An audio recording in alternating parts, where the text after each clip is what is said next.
Hi hello నమస్తే, నేను మీ Srikanth, Parvathipuram. Friends, Christmas అంటే మన పార్వతీపురంలో మామూలుగా ఉండదు.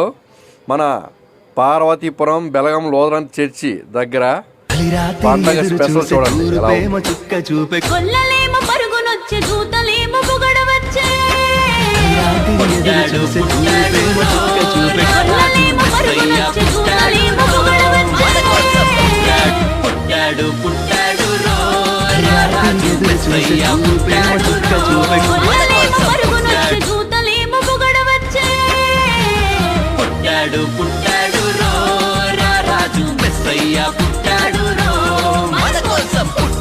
రాత్రి ఎదురు చూసే తూరు ప్రేమ చుక్క చూపే కొల్లలేమో పరుగునొచ్చే చూతలేమో పొగడవచ్చే. పుట్టాడు పుట్టాడు రో రాజు మెస్సయ్య పుట్టాడు.